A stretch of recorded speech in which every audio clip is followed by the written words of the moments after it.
good morning. We are still here in Virgin Island, ng Bantayan Island, and this is our second day.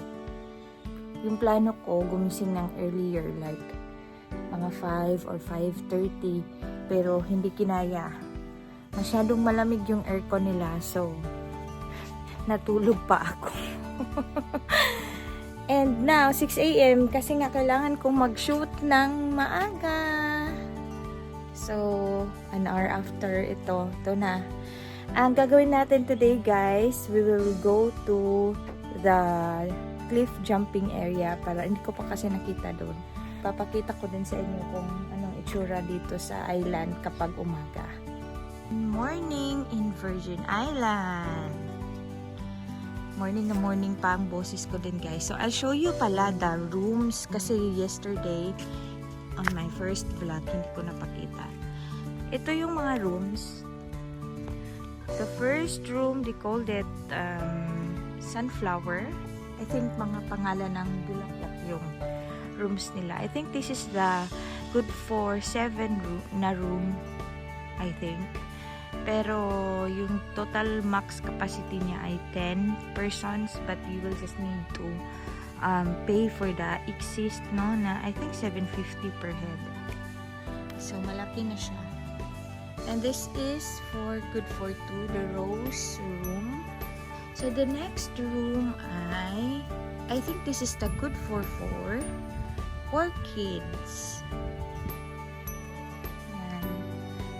And the last one, this is the Kalachuchi and Kumintang. Parang si Kumintang lang yung hindi bulaklak, or hindi ko lang alam kung bulaklak ba siya o na. Ay, feeling ko ito pala yung good for 4. Tatlong good for 4, isang good for 2, and isang family room, which is yung pinakaunang pinakita ko. I think yun na yung pinakamalaki. So, 5 rooms all in all. So, sa makauna lang talaga ng book, lalo na pag, like, halimbawa, weekend or holiday, kasi syempre, maraming gustong ma-experience mag-overnight dito sa Virgin Island. Let's go to the cliff jumping area. I'm so excited kasi I haven't seen it pa. Ito yung cliff jumping area. Cactus. Pwede lang palang sulatan ng mga ganyan. Kawawa naman sila, uy. Nilalagyan ng mga pangalan. Kailangan ba talaga na isulat mo yung pangalan nila? Diba? Hindi na tuloy sila nagmumukhang maganda. So, may mga cottages din sila dito, guys. Pero may mga nakahangang. Hindi ko lang alam kung ipapagamit nila o not. Tingnan niyo yun. Medyo malayo pa yung dagat, guys, kasi maaga pa naman. Gusto talaga ng dagat na mangitim tayo kasi lalaki lang yung dagat pag tanghali na. So ito yung mga stairs to heaven, charing. Yung mga stairs papuntang dagat kung gusto mong maligo sa bandang dito. Pero for me, I don't like kasi mabato dito. O, tingnan nyo. Diba, sugatan ko dyan. Welcome to cliff diving. Hiningal na ako, Diyos ko. Malayo pa tayo? Sige, guys, magkita na lang tayo dun, guys, kasi mas napapagod ako pag nagsasalita ako, guys, We're here and at ang hangin, narinig pa ako. At the side of the island ay maalon siya. Yan, hindi calm yung dagat na dito, guys. May sakayan pa dun, bangka, mahangin yung bangka. Diba? Obvious na obvious yung alon. Oh, so that's the jumping area. At this time, wala pang dagat. So, hindi pa talaga advisable na lumukso ka dyan, guys. Delikado kapag dating sa ubos niyan. Ito yung dadaanan, guys, pero hindi pa tayo makapasok kasi close pa siya.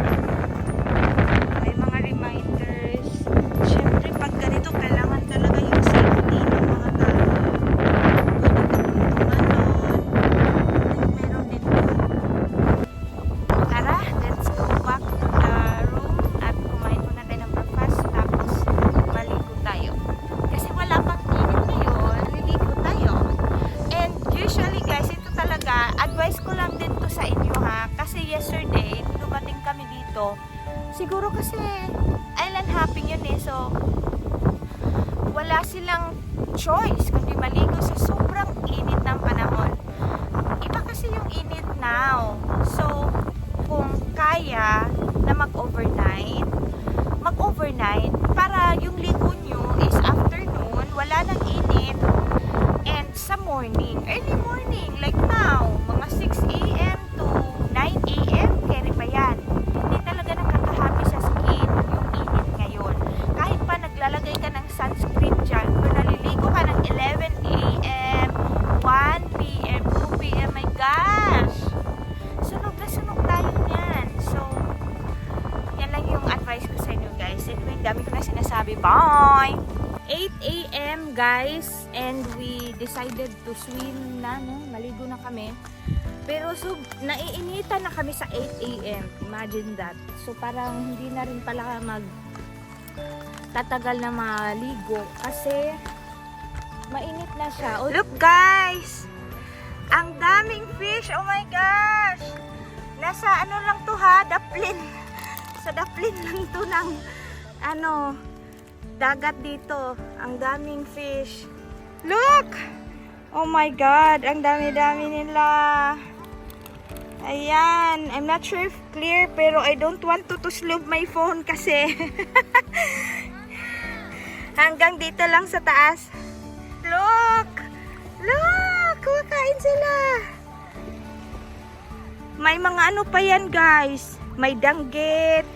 May sari-saring isda. Nandito may ibang kulay. Ayan o, kulay blue. See? Oh, ayan, makikiswimming yan sila sa inyo here sa Virgin Island if you go here. Tapos dito kayo maligo. Oh. Ayan. Oh, ang dami.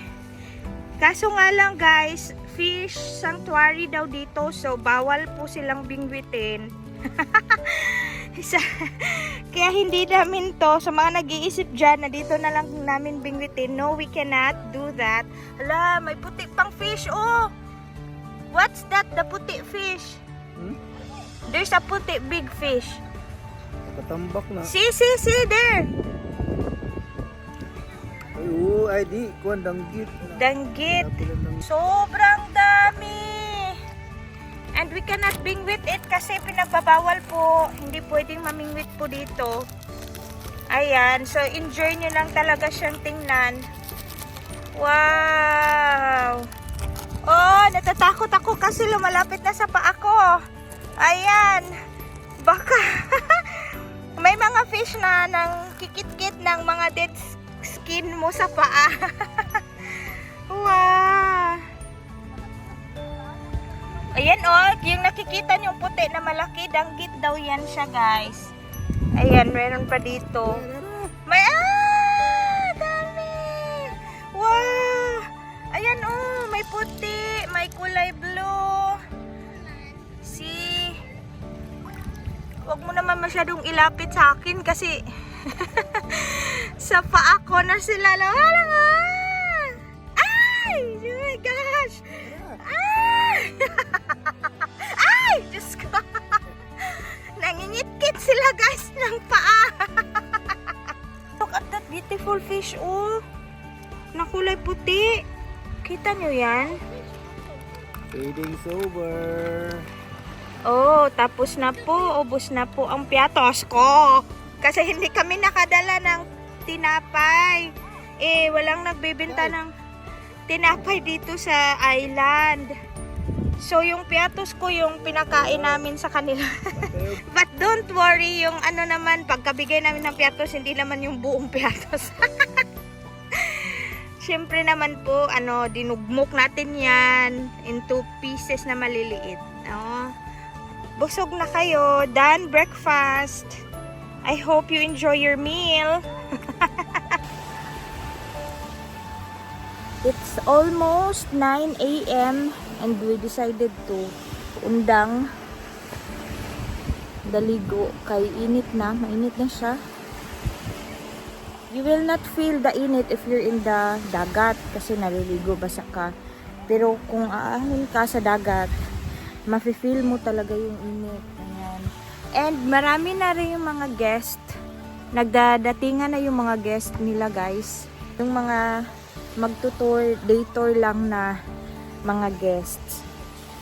So, medyo dumami na yung tao sa island compared to kanina na kami lang yung tao talaga dito. Ayan.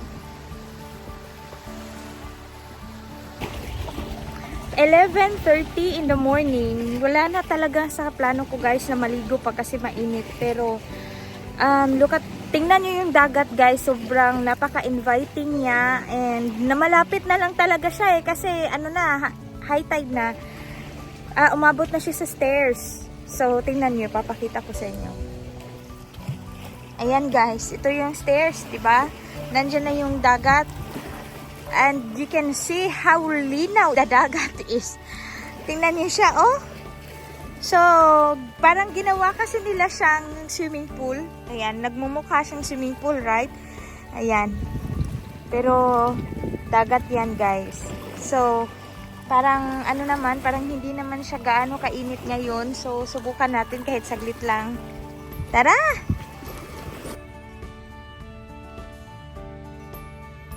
4:35 PM at sobrang tahimik na ng isla, guys.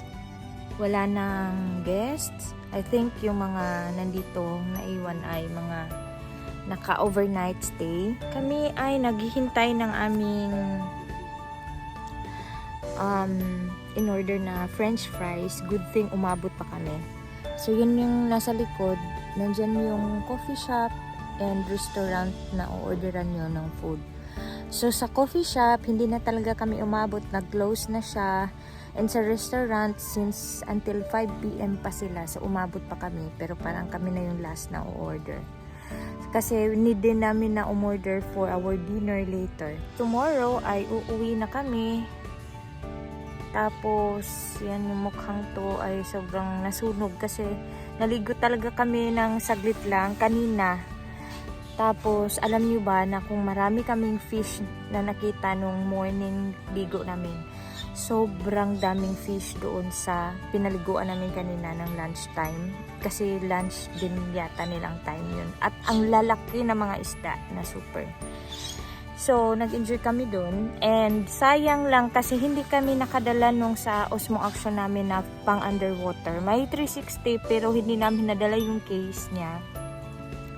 So, hindi rin namin nagamit. And pareho namang waterproof yung mga phones. Pero, previously kasi yung previous phone namin, ginamit talaga namin sila. Like, binabasa namin sa dagat, sa tubig, kahit saan, sa ilog, sa falls, o kahit saan man yan. Nagka-problema kami sa port. So, dumating sa point na pahirapan na yung pag-charge ng cellphone. So, feeling namin kahit na waterproof nga yung phone mo, so lalo na pag medyo tumatanda na siya, magkakaproblema talaga siya. So, kaya itong mga phones namin ngayon, hindi pa to ever nakasubok na mabasa. So, lalo na sa dagat kasi maalat kasi siya. But anyway, thank you so much for watching my vlog, yung mga episodes natin here sa Bantayan Island. And I hope na you get to visit my YouTube channel kasi marami pa naman akong mga vlogs na ina-upload doon. And thank you so much for your support. Saranghe! Ayun na yung mga staff ng Virgin Island, guys. Pauwi na sila pabalik ng kabilang island sa Silion or siguro nandun sa Santa Fe or kung saan yung mga bahay nila. So it's 5 PM. So, uwi na sila. And bye guys! Thank you so much for your kind service. Sobrang layo na ng dagat kasi hapon na, low tide na ulit. Pa-sunset na din. We're still here sa restaurant kasi hindi pa kami tapos magkape. Ingat kayo. See you tomorrow. Sobrang tahimik na here. Kami na lang naiwan. And tanging mga tweet ng mga ibon ang maririnig mo aside from the waves ng ocean. So, yeah, island life.